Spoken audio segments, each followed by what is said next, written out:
Now, Lordship Africa has over 6 million square feet in real estate from Czech Republic to Kenya, and we're going to have a chat with the founder and CEO of Lordship Africa to just find out how they've infused technology in their construction processes. Let's go have a chat with him. And welcome to Property Focus, Jonathan. Thank you, Peter, and welcome to 88 Nairobi Sales Office.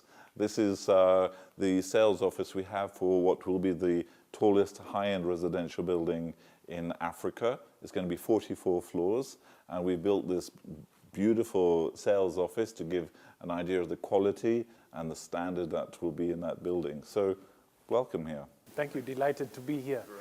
Tell us about yourself and Lordship Africa. We're sitting in Upper Hill right now. This is where 88 Nairobi is going to be, in Upper Hill. We have so many office buildings in Upper Hill, and that was one of the reasons why I originally was going to do an office building.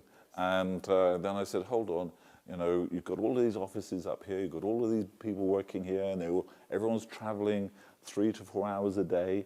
And I said, you know, what we should be having here is a good quality residential building so that people don't have to travel long distances every day, and they can actually live and work here in Upper Hill.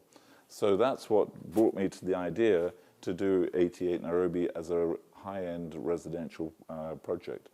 So you've got the World Bank here, you've got all the embassies here, you've got Britam, you've got lots of, you know, big organizations here, you've got all the lawyers, you've got all the doctors here.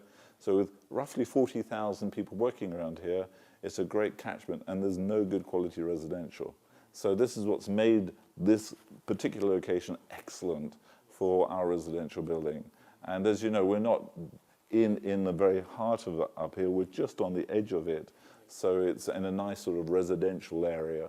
So it's really, really, really nice. And then technology-wise, we decided not to use we decided that Kenyan standards are really quite old. They haven't been upgraded, though I know the Kenyan authorities are in the process to update the Kenyan codes. But we decided to go for a mixture of American standards and British standards.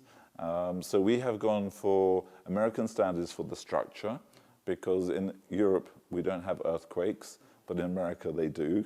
So, and this is a very tall building. I'm going to be living on the top, Peter. So, I want to make sure that this is really structurally really sound. So we've designed the whole building to American standards of structure. And from technology, it's an interesting thing I learned, because when we were discussing with all the engineers, is that when you have a high-rise building, I don't know if ever you've noticed in a high-rise building, if you've been around the world, but in some buildings, you can feel it moving, swaying at the very top. And a building with the wind, pressure and everything, it can move up to 3 meters at the top of the building. Now, most well-designed buildings, you would never know that, you wouldn't feel it. But in some you do, and it's all to do with the structural engineering and the design of the structural engineering.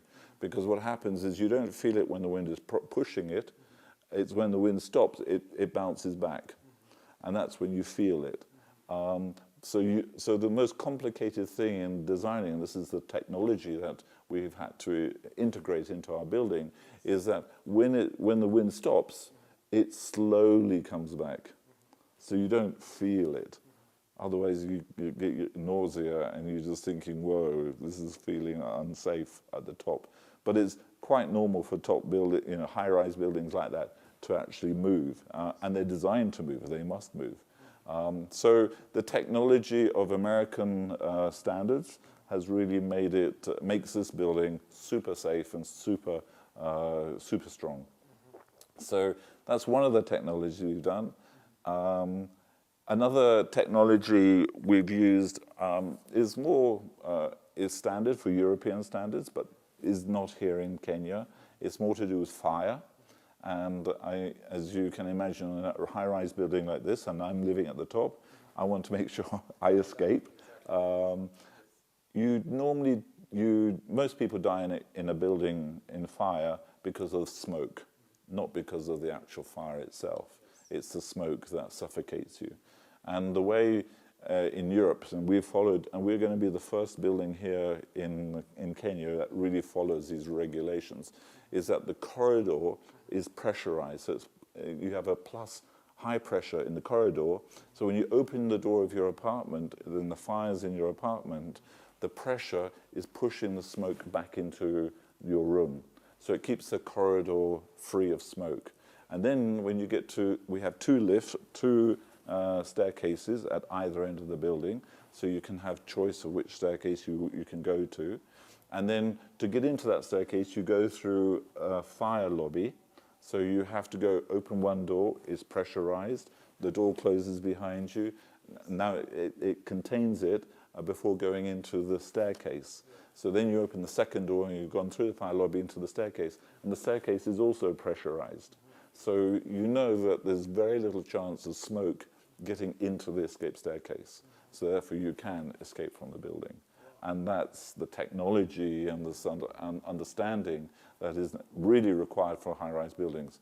And unfortunately here in Kenya we haven't reached that kind of standard of implementation of international standards, which will come. I mean, we are really pushing the forefront of those new standards, and definitely others will consider it and others will follow. So all my Kenyan colleagues and consultants, they're all learning this, and I mean, a lot of them know it. It is a cost, so it's not cheap to do. So as a developer, you need to consider, you know, am I going to spend this extra money for all of this? And every room in the building has a sprinkler. So every room is sprinkled. And you think about that amount of water that needs to come into the building to be able to sprinkle the building. So you've got the water tanks, you've got the pumping, you've got the fire protections, et cetera, et cetera, et cetera. Technology all So, around to ensure safety. Safety is really important in a high-rise building, very important. Well, thank you very much, Jonathan, for coming onto the show. My pleasure. Excellent. Thank you. Excellent.